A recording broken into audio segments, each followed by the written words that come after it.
Así que el príncipe William acaba de convertirse en el único propietario de una finca tan secreta que la mayoría de los historiadores reales ni siquiera sabía que existía hasta hace apenas 2 semanas.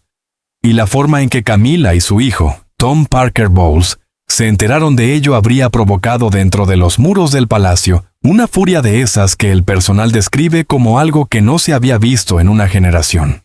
Y esto no es una exageración de columna de chismes.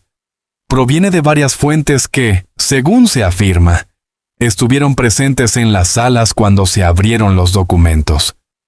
Y cuando uno observa lo que fue transferido, lo que la reina Isabel II llevaba años preparando en silencio, y lo que el entorno familiar de Camilla planeaba hacer con esas mismas propiedades, todo empieza a parecer menos una herencia común y más una partida de ajedrez en la que una de las jugadoras dejó hecha su última jugada desde más allá de la tumba.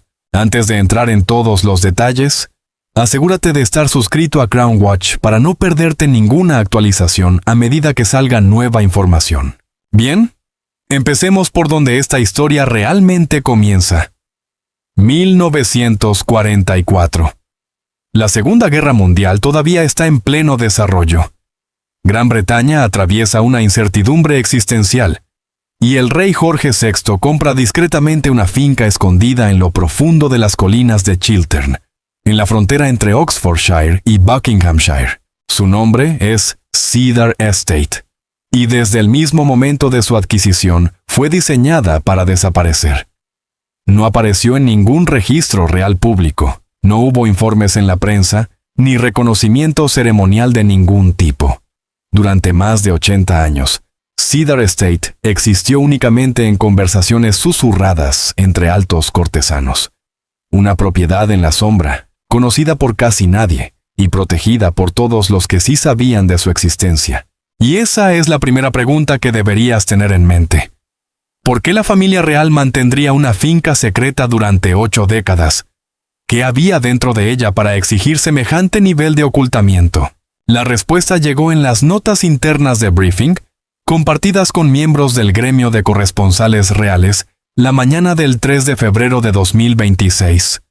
Y lo que esas notas describían dejó momentáneamente sin palabras, incluso a los historiadores reales más experimentados. Cedar Estate contiene una capilla privada con una bóveda conmemorativa grabada, donde figuran miembros de la familia real que sirvieron en conflictos armados. También alberga bóvedas de archivo con 186 cofres de roble llenos de correspondencia personal de tiempos de guerra y comunicaciones reales confidenciales. 72 retratos reales nunca divulgados, incluidos óleos jamás vistos del rey Jorge VI y de la princesa Margarita. Y quizá lo más extraordinario de todo: 14 grabaciones de audio selladas de la reina Isabel II en conversaciones privadas con Winston Churchill, Nelson Mandela, Ronald Reagan y Charles de Gaulle.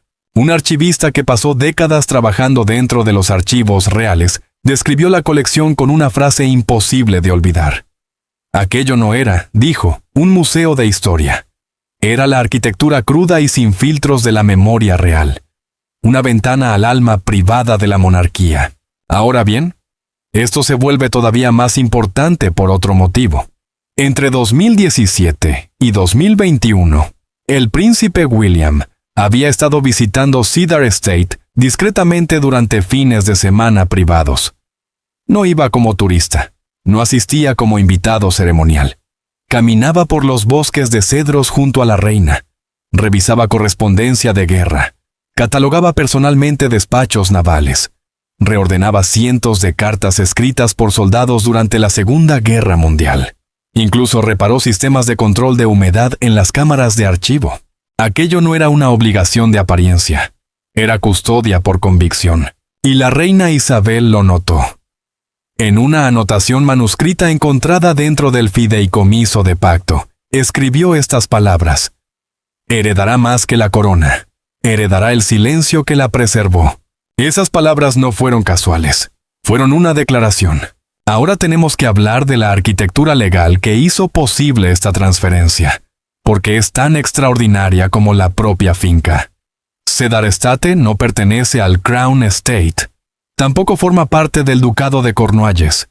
En cambio, existe bajo un mecanismo legal privado llamado Fideicomiso de Pacto, creado en 2020, registrado bajo el sello de Carta 0142 y atestiguado por el abogado personal de la reina, un asesor constitucional y un notario de los archivos reales. El fideicomiso incluía una cláusula de activación diferida, diseñada para entrar en vigor solo cuando se cumplieran dos condiciones específicas: la conclusión del funeral de estado de la reina y el momento en que el príncipe William fuera reconocido públicamente como heredero de la responsabilidad institucional.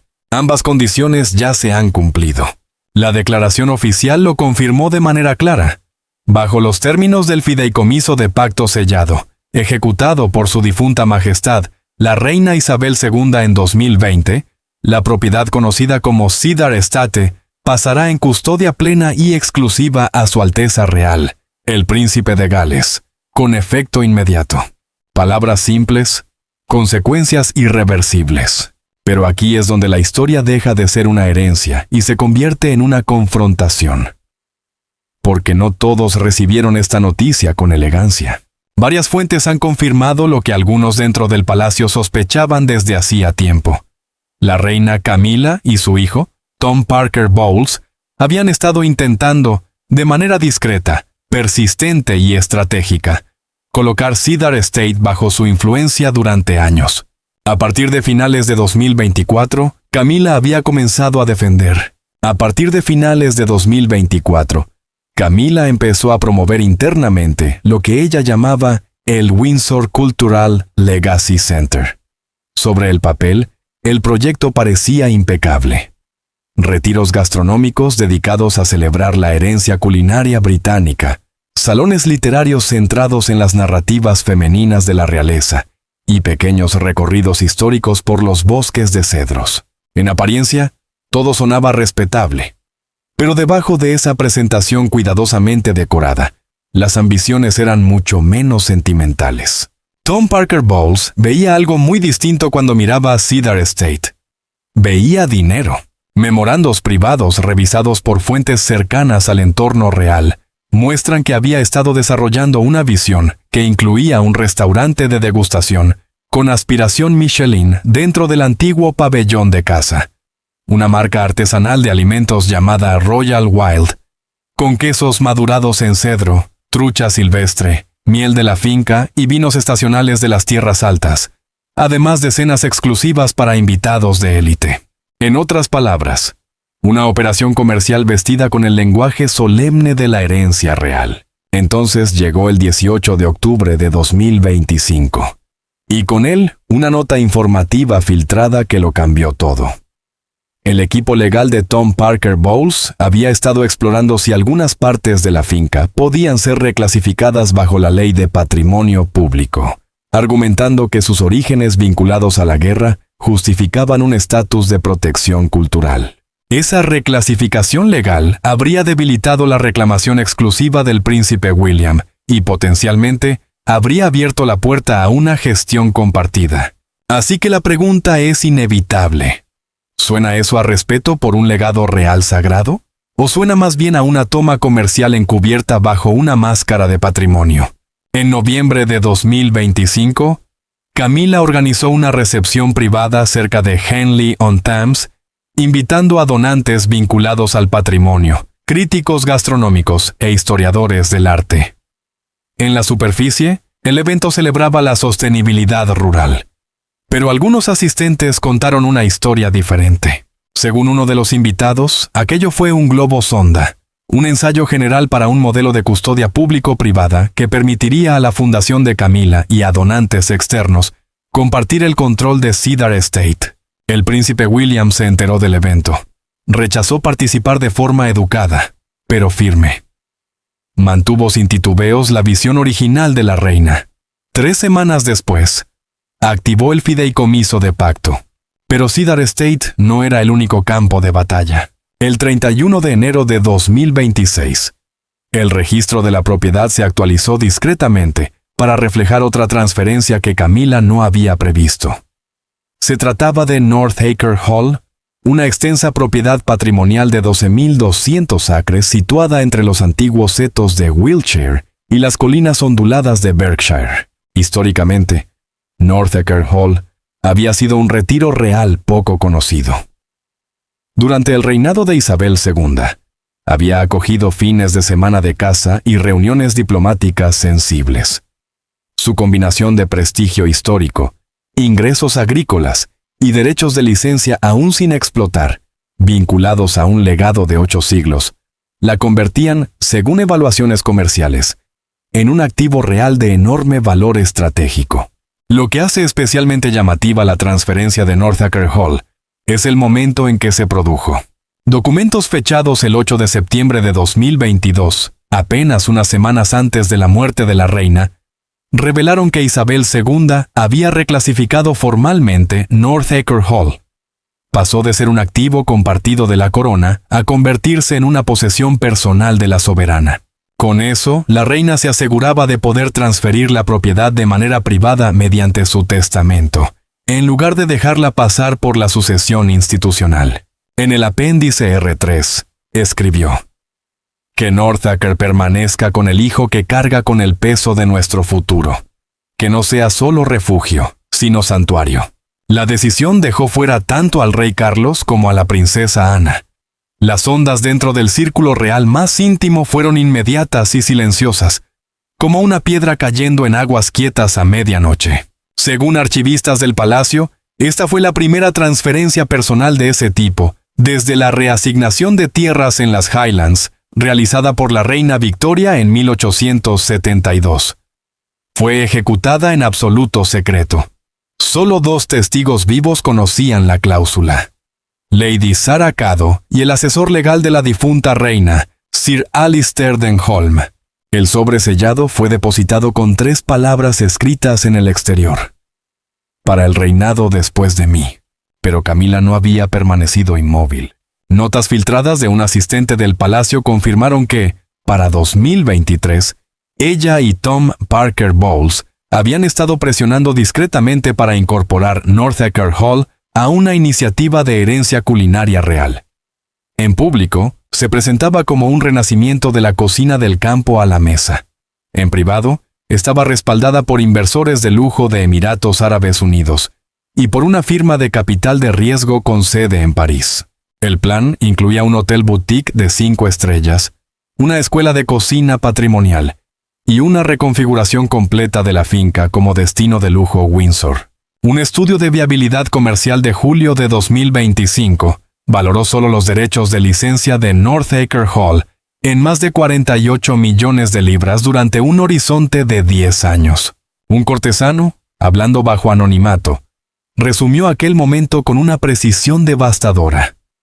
Camila creyó que había comprado suavemente la finca mediante influencia.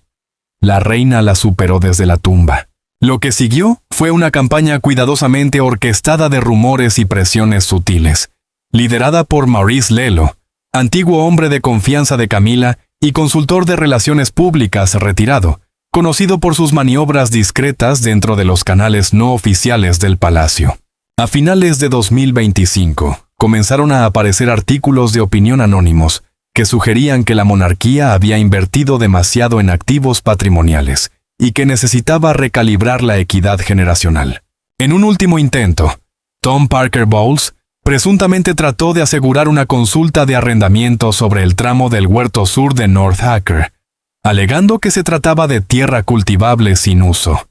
La solicitud fue rechazada de inmediato por el equipo legal del Ducado de Cornualles, que citó protecciones de herencia. Fuentes del palacio describieron la reacción de Camila en noviembre de 2025 como una crisis de temperamento.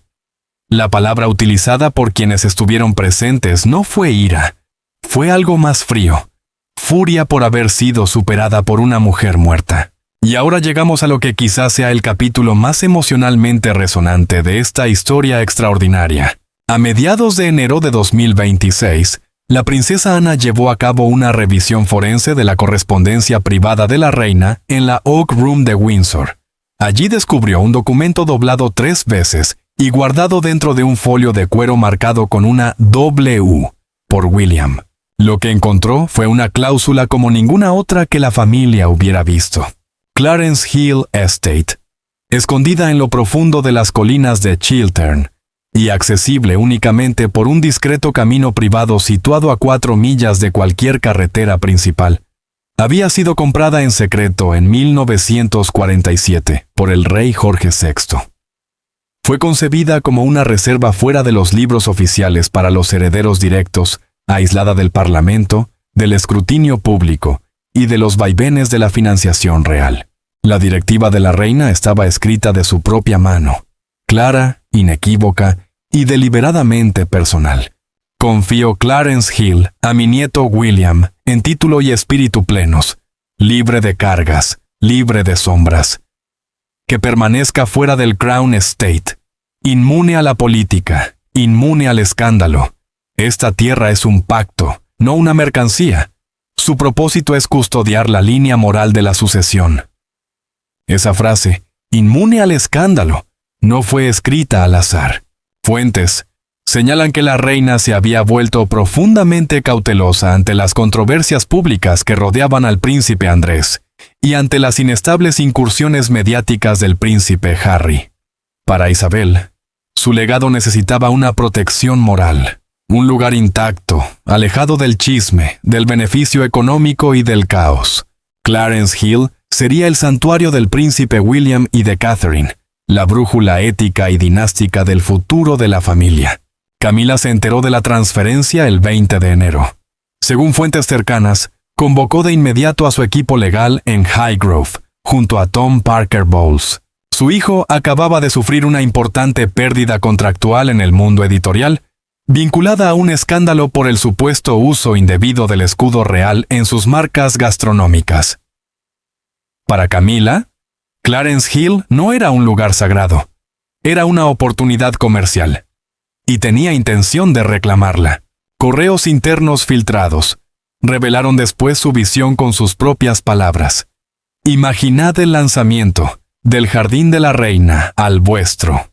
Para el 23 de enero, ya se había redactado una propuesta bajo una empresa recién registrada llamada Hill & Crown Limited, con Tom Parker Bowles figurando como director ejecutivo. El plan consistía en convertir Clarence Hill en una marca boutique de hospitalidad y agricultura, centrada en el lujo regenerativo, la resiliencia climática y la sostenibilidad real. En la visión de Camila, Tom Parker Bowles se convertiría en el príncipe de la Gran Bretaña verde, con un futuro aristocrático arraigado en la tierra, no en el escándalo. Pero la cláusula ya había sido certificada ante notario en los archivos reales. La transferencia legal al fideicomiso del Ducado de Cornualles ya estaba completada. Hill & Crown Limited llegó 3 semanas demasiado tarde. Entonces llegó el 28 de enero y la filtración que lo terminó todo. Un denunciante anónimo, que algunos creen que era un antiguo asistente desilusionado, envió la presentación interna de Hill & Crown a la oficina del Lord Chancellor, citando un intento de intrusión comercial sobre un legado real sellado. Los documentos filtrados lo revelaban todo: estrategias de rebranding, valoraciones especulativas de lujo y maquetas de Clarence Hill, con logotipos corporativos colocados sobre su fachada eduardiana. La reacción fue inmediata y total. El príncipe William confrontó a Camila en Windsor durante un almuerzo privado que, en principio, estaba destinado a honrar la recuperación de Catherine.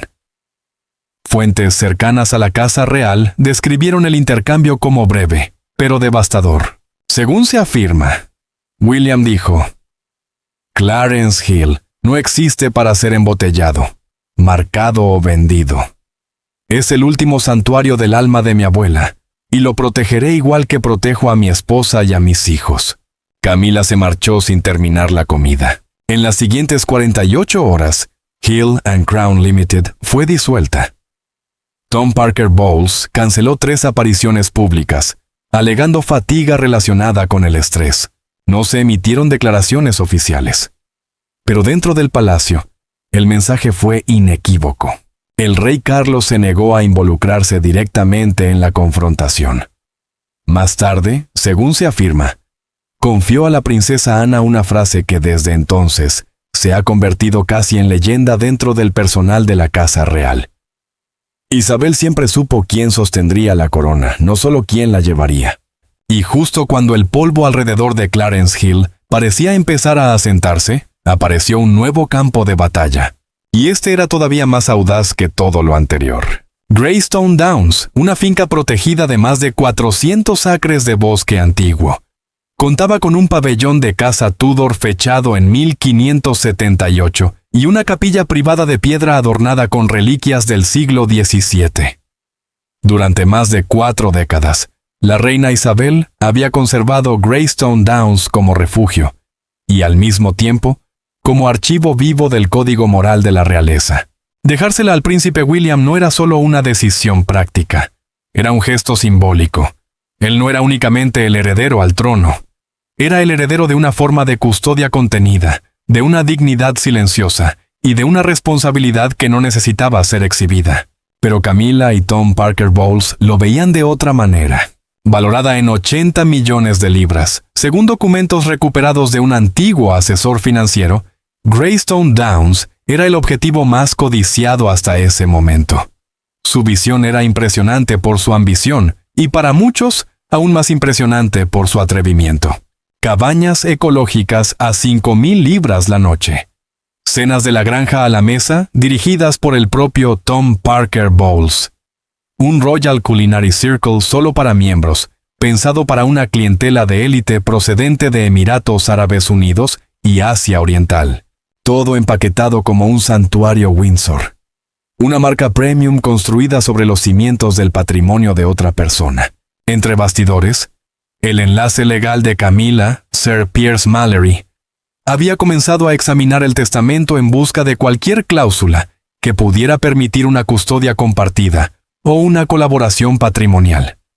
Cualquier hilo que pudiera deshacer el control exclusivo del príncipe William. Tom Parker Bowles había registrado discretamente una nueva sociedad holding en Luxemburgo, Stag Crown Hospitality Limited, 3 semanas antes de que el testamento de la reina se hiciera público. Planes recuperados por fuentes del palacio incluían convertir la capilla de la finca en un centro de retiro de mindfulness y transformar los establos que una vez albergaron los ponis favoritos de Isabel en un viñedo spa de bienestar. Entonces, la princesa Ana interceptó un correo confidencial entre el abogado de Camilla y un par de la Cámara de los Lores. Compartió lo encontrado con el príncipe William. Su evaluación fue pronunciada con ese tono frío y medido que quienes la conocen entienden como mucho más inquietante que cualquier estallido de ira. «No está desafiando a la corona», dijo Ana. «Está desafiando la ética de nuestra madre». El príncipe William convocó una sesión estratégica a puerta cerrada con la Privy Purse. Lo que siguió fue una contraofensiva legal rápida y total. El codicilo sellado, entregado a los archivos reales el 3 de febrero de 2026, volvió imposibles los planes de Camilla. Escrito de puño y letra por la reina y certificado ante notario en 2021, prohibía explícitamente cualquier transformación material, conversión comercial o explotación de marca de Greystone Downs sin la aprobación expresa del propio príncipe William. La cláusula fue una reprimenda directa. Una prueba de que Isabel no solo había anticipado el desafío, sino que se había preparado para él con años de antelación. Un lacayo del palacio que sirvió durante la confrontación describió el momento en que Camilla abrió el sobre con el monograma de la reina. Lo leyó 2 veces en completo silencio. Luego pronunció 4 palabras que nadie en aquella sala olvidaría jamás. «Incluso muerta me deja encerrada». La respuesta de William no llegó con palabras, sino con hechos. El 5 de febrero, realizó una visita no programada a Greystone Downs, acompañado por la princesa Catherine y sus 3 hijos. Las cámaras captaron a la familia de Gales caminando al atardecer por el borde helado del lago de la finca. No hubo comunicado, no hubo rueda de prensa, no hubo drama. Solo una familia en su tierra, honrando una promesa. Si Greystone Downs representó el movimiento más audaz de Camilla, Greenheath Estate fue su derrota más humillante. Ubicada al sureste de Forest Lodge, Greenheath era una vasta extensión de bosque sin desarrollar, de más de 500 acres, situada junto a una antigua calzada romana y protegida por una escritura real de conservación. Durante mucho tiempo, los insiders la habían considerado un posible lugar para retiros de alto nivel, reuniones diplomáticas seguras y programas de rehabilitación de categoría mundial. Bajo patrocinio real, Camila la había codiciado. Sus planes comenzaron casi inmediatamente después de la muerte de la reina Isabel. Pero había entendido mal la sección sellada del testamento de Isabel.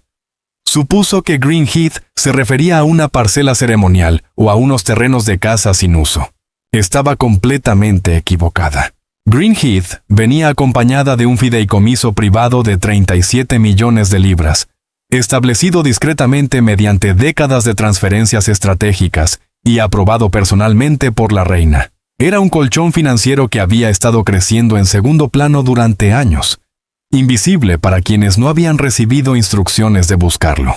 El descubrimiento de este fondo enfureció a Tom Parker Bowles. Durante mucho tiempo, él había imaginado en esos terrenos un centro de bienestar culinario con marca mediática, respaldado por inversores de Dubái y por un conglomerado francés de spas.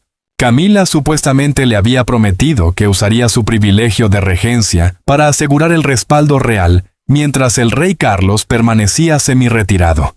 Las cenas promocionales ya estaban planeadas. Las invitaciones para la alta sociedad estaban siendo redactadas. Vinos orgánicos, productos locales y aceites de oliva del ducado habían sido seleccionados para eventos de presentación con dignatarios extranjeros. La maquinaria ya estaba en marcha. Y entonces, el 30 de enero de 2026, la princesa Ana, actuando en nombre de la Crown Trust Authority, selló la transferencia del activo con efecto retroactivo al 28 de diciembre de 2025. El príncipe William recibió oficialmente todos los derechos sobre Greenheath. El fideicomiso de 37 millones de libras iba incluido. Esa misma noche, un sedán negro real entregó en Clarence House los documentos finales, junto con algo que Camila no esperaba. Una grabación privada de audio de la propia reina Isabel, explicando con su voz sus deseos para Greenheath. La finca debía convertirse en una zona segura de legado, reservada exclusivamente para programas de educación ambiental, iniciativas de rehabilitación infantil y proyectos de custodia educativa bajo el patrocinio directo del príncipe William y Catherine. Camila convocó esa misma noche a Tom Parker Bowles y a 2 abogados patrimoniales a una reunión de crisis en Bromley House. Según filtraciones del palacio, la conversación giró casi de inmediato hacia maniobras legales. Camila estaba dispuesta a cuestionar la claridad mental de Isabel en el momento de firmar la escritura de Greenheath, para sostener que el príncipe William y Catherine, ayudados por asesores influyentes, habían manipulado a una reina anciana. Era un ataque póstumo contra la propia Isabel, un intento de reescribir la historia desde dentro de la familia a la que esa historia pertenecía. El rey Carlos, pese a su fragilidad, emitió una advertencia privada en un plazo de 48 horas. Cualquier intento de socavar la voluntad de Isabel sería tratado como una sedición contra la memoria de la corona. Cuando la carta se filtró a The Times el 2 de febrero, la indignación pública estalló. Grupos promonárquicos, académicos constitucionales e historiadores reales se alinearon para denunciar el supuesto plan como moral y legalmente indefendible. La aparición silenciosa de la princesa Catherine en un hospicio infantil de Windsor ese mismo día sirvió como el contraste visual definitivo. Dignidad y compasión, en absoluto silencio, frente a las maniobras de Camila. A las 9:46 de la mañana del 3 de febrero, el príncipe William llegó solo a las puertas de Greenheath. Llevaba un sencillo abrigo de lana azul marino. Lo acompañaba un único asistente. No había cámaras, ni prensa, ni fanfarrias. Firmó la carta inaugural del Greenheath Royal Future Trust, cerrando permanentemente la finca a la explotación comercial y codificándola bajo un marco ético que reflejaba la visión ambiental y educativa de Isabel. Cuando concluyó la firma, un Rolls Royce apareció en el límite occidental de la finca. Camila bajó del vehículo con gafas oscuras, los labios apretados y una carpeta de cuero negro contra el pecho. No habló, no se acercó. Simplemente permaneció allí, observando en completo silencio cómo se desplegaba una visión que ella ya no podía reclamar, controlar ni revertir. Tom Parker Bowles nunca apareció. Para la noche, Camila había cancelado un evento culinario real previsto para el 4 de febrero. Su equipo de relaciones públicas emitió una sola línea. Su Majestad la Reina Camila lamenta los recientes acontecimientos y apoya la reafirmación del rey del legado de la difunta reina. Y entonces llegó Oak Ridge, la última finca, la que en muchos sentidos lo decía todo. Un sobre de cuero sellado, con el cifrado real de Isabel II, fue presentado formalmente a la primera ministra Harriet Shawcross en la mañana del 3 de febrero, confirmando la transferencia de Oak Ridge Estate al príncipe William. A diferencia de Balmoral o Sandringham, Oak Ridge no estaba sujeta a las regulaciones del Crown Estate. Era una posesión privada bajo una cláusula única en el testamento de la reina, una fortaleza de retiro pastoral. Una extensión intacta situada junto a los bosques del Támesis, utilizada por Jorge VI para la caza y con las ruinas de una capilla Tudor escondidas dentro de sus terrenos. Su valor estimado era de 18 millones de libras.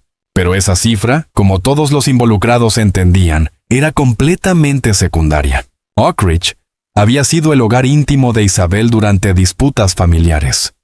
Un lugar de refugio, reflexión y determinación.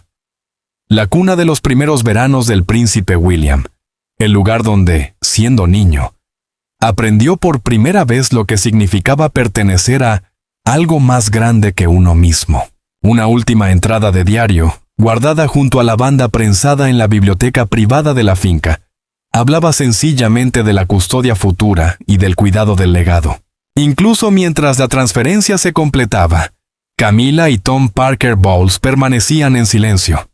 Aún así, circulaban rumores sobre una posible apelación legal a través del Privy Purse Committee, alegando que Oak Ridge se había beneficiado de fondos públicos y que, por tanto, podía ser reclasificada. William ya lo había previsto. Ordenó una revisión completa de los registros de restauración y de los pagos de seguridad desde 1953. Contables forenses comenzaron a revisar cada línea, cada gasto, cada recibo. Pero Isabel, como siempre, había pensado más lejos que cualquiera que se opusiera a ella. El testamento privado contenía una cláusula titulada Obstrucción Anticipatoria, que anulaba cualquier impugnación de Oak Ridge presentada por personas ajenas a la línea de sangre Windsor o incorporadas a la familia por matrimonio después de 2010. Cuando la cláusula fue leída ante los miembros principales de la familia real en el Salón Verde, el silencio cayó por completo. Camila salió furiosa. Tom Parker Bowles, según se informó, maldijo a sus abogados. La princesa Ana, que había permanecido sentada en silencio durante toda la lectura, se volvió hacia el rey Carlos y dijo con perfecta compostura: «Siempre supe que este día llegaría». Esa noche, el príncipe William, Catherine y sus 3 hijos recorrieron Oak Ridge por primera vez como sus custodios. George, de pie en lo alto de las ruinas de la antigua torre de vigilancia y mirando sobre la finca helada, le hizo a su padre una pregunta que, según quienes estuvieron presentes, permanecerá con ellos para siempre. ¿Esto será nuestro para siempre? La respuesta de William fue tranquila, medida y completamente segura. Mientras lo protejamos. Poco después, llegó una carta del abogado personal de la difunta reina, Sir Jonathan Arborfield. Contenía un último pasaje de la propia Isabel, palabras que hicieron irrelevante cada maniobra legal, cada plan comercial y cada esfuerzo de presión en canales privados. Si alguna vez esta finca es cuestionada, que se sepa que Oak Ridge no pertenece al poder, sino a la paciencia. Que quien cargó el camino hacia el futuro de la corona, y no el peso del derecho adquirido, la lleve hacia adelante. Firmado Elizabeth R. Así que retrocedamos un momento, y pensemos en lo que la reina Isabel II realmente logró con todas estas transferencias. No se limitó a dejar propiedades a su nieto. Construyó una fortaleza legal a su alrededor, capa por capa, finca por finca, cláusula por cláusula, diseñada para resistir cada desafío que la ambición, el comercio y la rivalidad familiar pudieran lanzar contra ella. Anticipó las propuestas comerciales, anticipó las maniobras legales, anticipó las campañas de presión pública y dejó respuestas preparadas para todas ellas años antes de que ocurrieran. Todo esto de una mujer en sus 90 que nunca dejó de pensar varias jugadas por delante. Y entonces surge la pregunta que está en el centro de toda esta historia. ¿Por qué sintió la reina que era necesario un nivel de protección tan extremo? La respuesta no favorece precisamente a quienes la obligaron a actuar. La respuesta es que, dentro de su propia familia, dentro de la institución a la que había entregado toda su vida, identificó actores cuyas prioridades no eran el legado, ni el servicio, ni el bienestar futuro de la monarquía. Eran comerciales, eran personales, tenían que ver con construcción de marca, posicionamiento financiero y la transformación de 7 siglos de patrimonio real en una cartera de hospitalidad de lujo. Isabel eligió al príncipe William precisamente porque vio en él lo que otros no tenían. No ambición, no deseo de beneficio, no ansias de plataforma pública, sino la voluntad de catalogar en silencio cartas de guerra dentro de una cámara de archivo, de reparar controles de humedad en una bóveda que ninguna cámara filmaría jamás, de caminar por los bosques de cedros junto a una reina anciana y escuchar más de lo que hablaba. Custodia. Esa fue la palabra que Isabel inscribió en cada pacto, y ella entendía que no era una cualidad común. La respuesta del príncipe William a cada intento de eludir los deseos de la reina ha sido constante, serena y completamente coherente con la mujer que lo eligió. No escaló públicamente, no ofreció ruedas de prensa, no emitió declaraciones de indignación, firmó cartas, caminó con sus hijos, dejó que la arquitectura legal construida por su abuela hablara en su nombre, y habló con una fuerza extraordinaria. Cuando amaneció sobre Windsor Great Park, el 3 de febrero de 2026, y la luz pálida cayó sobre los setos cubiertos de escarcha, un nuevo capítulo de la historia real ya había sido escrito. No en una ceremonia, no en una proclamación, sino en el lenguaje silencioso e irrevocable de fideicomisos sellados, codicilios notariales y la certeza manuscrita de una abuela. El príncipe William caminó por los senderos de una finca que ahora era completa y finalmente suya. George saltaba a su lado, lleno de preguntas sobre capillas, arboledas ocultas y el significado de la historia. Charlotte sostenía un diario encuadernado en cuero, absorbiendo cada detalle, y William respondió a cada pregunta con la paciencia de un hombre que entendía, quizá mejor que nadie vivo, lo que significa que te confíen algo precioso. Las ambiciones de Camila no fueron simplemente derrotadas, fueron hechas estructuralmente imposibles. No por una confrontación directa, no por política palaciega, sino por el genio legal preventivo de una soberana que pasó décadas observando, evaluando y preparándose. Cada plan comercial redactado por Tom Parker Bowles. Cada campaña de presión no oficial dirigida por los asesores de Camila. Cada exploración legal sobre custodia compartida. Cada propuesta de rebranding. Cada sociedad holding registrada. Cada maqueta con logotipos corporativos colocados sobre fachadas eduardianas. Todo había sido previsto. Todo había sido neutralizado. Todo había sido respondido en cláusulas escritas años antes de que los desafíos siquiera fueran planteados. Como dijo un alto lacayo que sirvió tanto a la reina Isabel, como ahora al príncipe William, con una tranquilidad definitiva. Esto no era solo una casa. Era la última jugada de ajedrez de la reina. Y, fiel a la gran tradición de la mujer que la hizo, la jugada fue perfecta. Para el príncipe William, estas fincas no son trofeos, son responsabilidades, y él jamás ha sugerido otra cosa. Para Camila y Tom Parker Bowles, la batalla ha terminado. Las fincas están selladas. Los pactos son inexpugnables. La voz de la reina, preservada en cartas, cláusulas legales y una grabación privada de audio, ha hablado con una claridad que ningún defensor vivo podría igualar. El legado, entendía la reina Isabel, no se mide en riqueza, influencia ni en el tamaño de una cartera comercial. Se mide en custodia, integridad y en el valor de proteger lo que importa, incluso de aquellos que están más cerca. El príncipe William obtuvo las fincas, recibió la misión que venía con ellas. y obtuvo algo mucho más duradero que cualquiera de las dos cosas: la certeza absoluta y documentada de que la mujer que mejor lo conocía fue también quien más confió en él.